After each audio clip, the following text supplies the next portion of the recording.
Joining me now, Congressman Byron Donalds from Florida and Steve Moore from the great state of Committee to Unleash Prosperity. How about that? You're both from states. Thank you, gentlemen, for coming on. So let's see. We're going to begin. We have the poll. We're going to show the poll on why people, here it is. The Gallup poll, 35% believe they're better off today than they were a year ago. 50% think they're worse off. And the TIPS poll shows 33% believe they're better off and 61% believe they're worse off. So, Byron Donalds, I'll begin with you, sir. Biden's got two strikes. Nobody liked his State of the Union message, and nobody likes his economy. And I don't know that that's going to make him change from his socialist ways and his Bernie Sanders ways. But what does it tell you about the current situation, and what does it tell you about the opportunities that your new Republican majority may have? Well, first of all, I will say, Larry, your analysis of what with the Fed earlier was spot on. I agree with a lot of what you were saying. Oh, thank you. Specifically to Joe Biden. But I agree with you. You were right.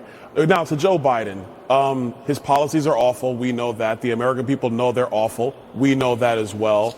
It does present an opportunity for House Republicans to present agenda items on a myriad of issues: financial regulation reform, energy markets, opening up our domestic energy production, trying to do some stuff in permitting that I think Joe Manchin tried to do either in the Inflation Reduction Act or something. He gave them a vote, thought he was going to get it, and never got anything. We might have an ability to do stuff like that. If you start to unleash the energy system in the United States, that, I believe, is some of the secret sauce to help curtail the inflation and bring it under control and take that kind of away from the Fed. Last piece, we're going to have a budget situation coming up in a couple of months here on Capitol Hill, and I know everybody's focused on debt ceiling, but behind that is going to be federal spending through the presidential cycle. We have an opportunity to show the American people that we can take care of the vital things that government should be doing while also pulling back a lot of money the government has spent recklessly to also be able to help curtail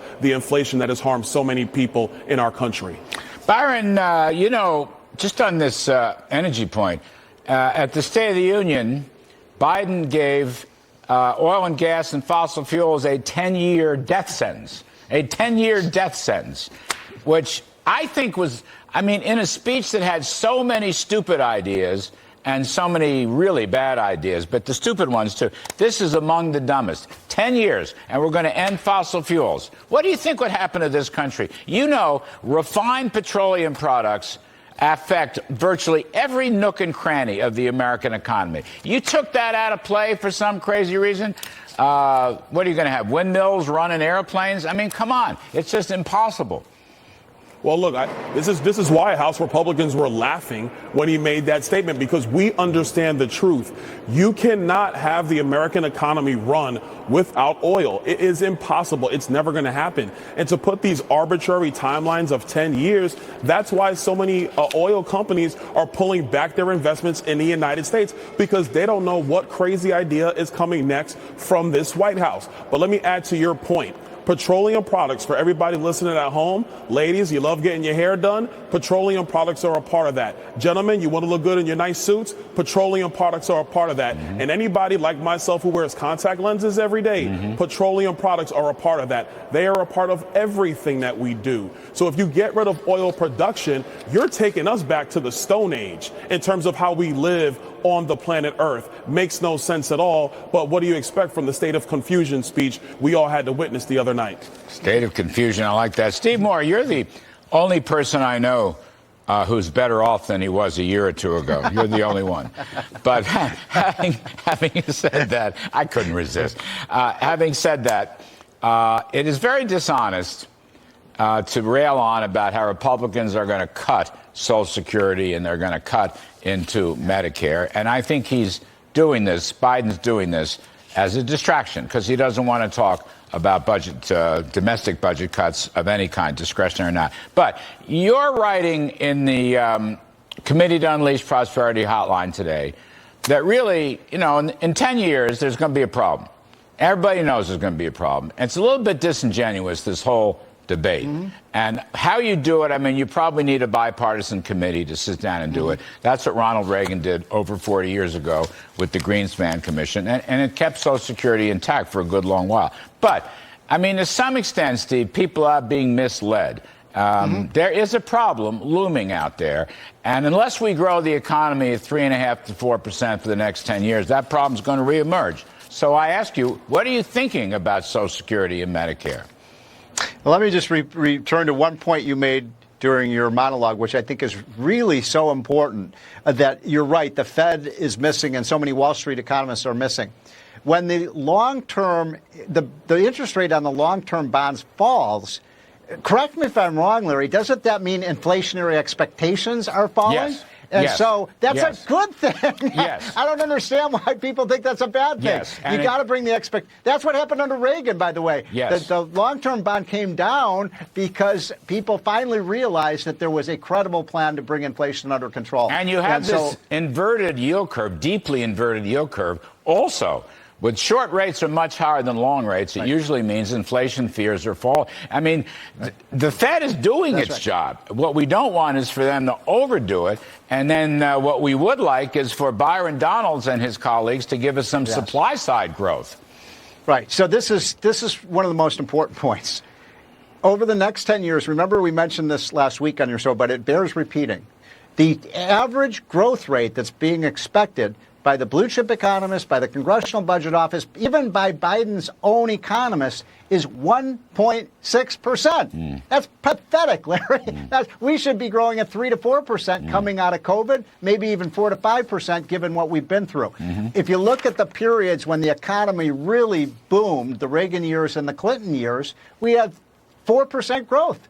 And guess what? The deficit fell. So I hope, Byron, you're one of my favorite congressmen. In addition to all the things that you were talking about, the growth agenda is so critical. Finally, on the Medicare and Social Security thing, I'm not a politician. I don't have to get people's votes. So I'm just going to tell people the truth. Both of these programs are going to go bankrupt. They're insolvent in the next 5 to 10 years. I hate to rain on people's parades. So for Joe Biden to say, okay, we all agree we're not going to do anything to fix these programs, Larry, I think that's the height of fiscal responsibility.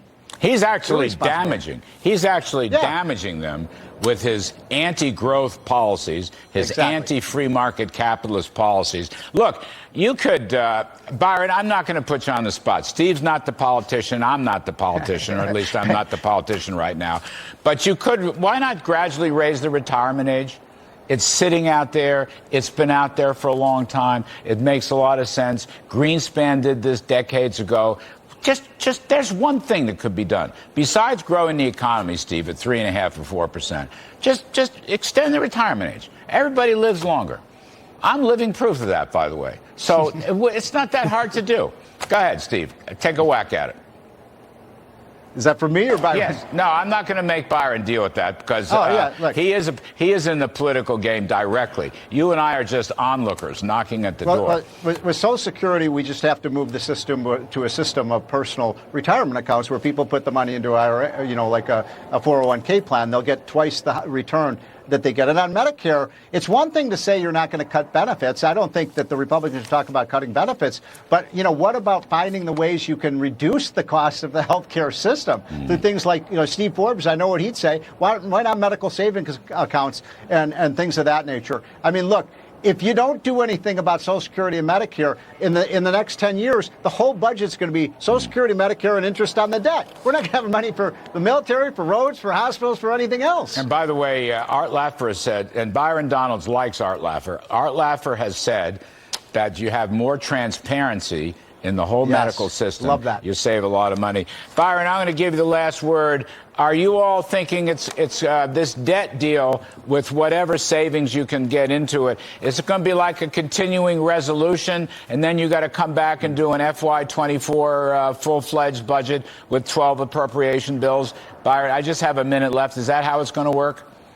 Our plan is to actually have the 12 appropriation bills and move with spending for that next calendar year. Specific to the debt ceiling, we're actually talking about that right now amongst ourselves and trying to figure out, really look at what that game plan looks like and empower Speaker McCarthy to have as many possibilities to negotiate this with the White House. Real quick, so pro-growth policies, I'm all for that. Growing at 1%, 1.5% is anemic. Makes no sense at all in a country like ours. We should be hustling and bustling 3 to 4%, probably even 5%. But a lot of policies got to change for 5%. Byron, I know.